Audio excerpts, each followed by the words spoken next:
नमस्कार दोस्तों, common mains knowledge के वीडियो नंबर 2 में आज हम बात कर रहे हैं वैक्सीनेशन पर। आखिर ये वैक्सीन है क्या? वैक्सीन काम कैसे करती है? कौन सी वैक्सीन सही है, कौन सी गलत है? इन सब सवालों के जवाब ढूंढने की कोशिश करेंगे कॉमन मैन्स नॉलेज में।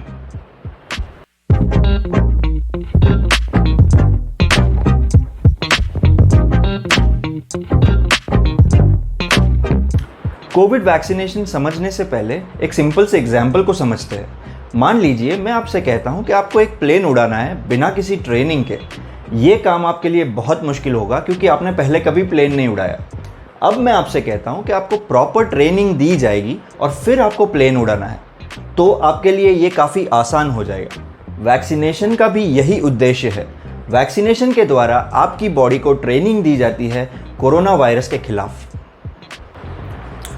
आखिर ऐसा क्या है इस वैक्सीन में जो आपकी बॉडी को तैयार करता है वायरस के खिलाफ लड़ने के लिए? आपकी वैक्सीन में है कोरोना वायरस। चौंकिए मत, आपकी वैक्सीन में वायरस है, लेकिन वो वायरस इनएक्टिव है, वो आपको नुकसान नहीं पहुंचा सकता।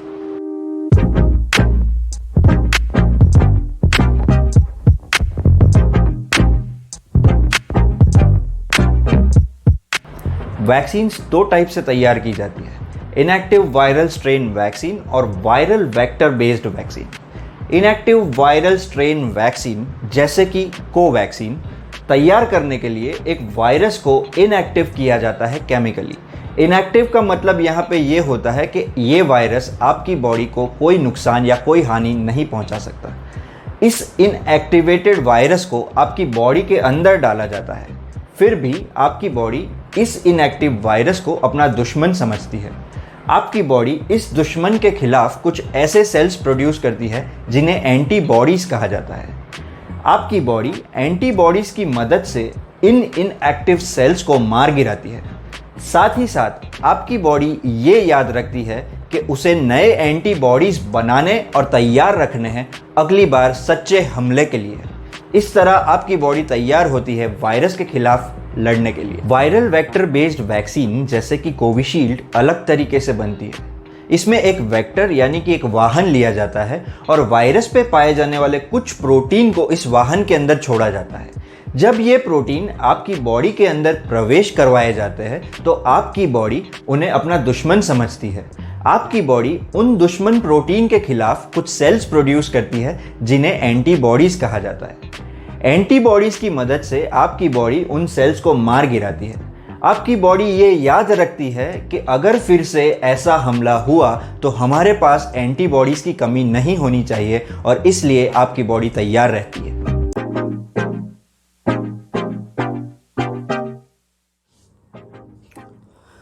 अब कंपैरिजन करते हैं कोविशील्ड और कोवैक्सीन के बीच में जो भारत में उपलब्ध दो वैक्सीन्स है। कोविशील्ड जिसे सीरम इंस्टीट्यूट ऑफ इंडिया बनाता है वो एक वायरल वेक्टर बेस्ड वैक्सीन है। कोवैक्सीन जिसे भारत बायोटेक बनाता है वो एक इनएक्टिव वायरल स्ट्रेन वैक्सीन है। दोनों वैक्सीन 2 डोजेस में दी जाती है। कोविशील्ड का दूसरा डोज 6 से 8 हफ्तों के बाद दिया जाता है। रीसेंट रिसर्च के अनुसार अगर कोविशील्ड का दूसरा डोज 12 या 16 हफ्तों के बाद दिया जाए तो उसकी एफिशिएंसी बढ़ सकती है। कोवैक्सीन का दूसरा डोज 4 से 6 हफ्तों के बाद दिया जाता है। अगर बात करें प्राइस की तो कोवैक्सीन कोविशील्ड की कंपैरिजन में महंगी है। कोविशील्ड आपको गवर्नमेंट फैसिलिटी में 300 रुपये में मिल जाएगी, प्राइवेट फैसिलिटी पर वो आपको 600 रुपये में मिल जाएगी। कोवैक्सीन जो है 400 रुपये की मिलेगी आपको गवर्नमेंट फैसिलिटी पे और 1200 रुपये की मिलेगी आपको प्राइवेट फैसिलिटी पे। अगर एफिकेसी यानी कि क्षमता की बात करें तो कोविशील्ड 70% एफिशिएंट है, कोवैक्सीन 78% एफिशिएंट है। सोशल मीडिया पे या न्यूज़ में आपने ये ज़रूर सुना होगा कि वायरस अपना रूप बदल रहा है, वायरस का म्यूटेशन हो रहा है।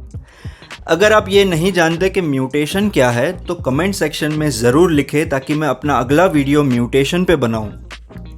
अगर म्यूटेंट एफिकेसी की बात करें तो कोवैक्सीन ज़्यादा एफिशिएंट है कोविशील्ड की कंपैरिजन में। साइड इफ़ेक्ट्स की अगर बात करें तो दोनों वैक्सीन लेने के बाद साइड इफ़ेक्ट्स होना आम बात है। बुखार होना, कपकपी आना, सर दर्द होना, पेट दर्द होना, ये बहुत ही आम बात है। हालांकि कोविशील्ड लेने के बाद एक ऐसा सिम्टम देखने को मिला था कई कंट्रीज़ में, जिसकी वजह से कोविशील्ड को बैन किया गया था या फिर कोविशील्ड को यूज़ नहीं करने दिया गया था।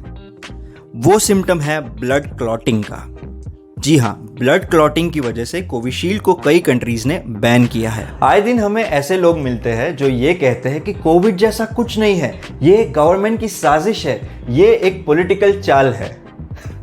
कुछ ऐसे भी मिल जाते हैं जो ये कहते हैं कि मैं मास्क नहीं पहनूंगा, मुझे कोविड नहीं हो सकता, मैं वैक्सीनेशन नहीं करवाऊंगा, मुझे तो दोस्त की शादी अटेंड करनी है। अगला सेगमेंट इन लोगों के लिए।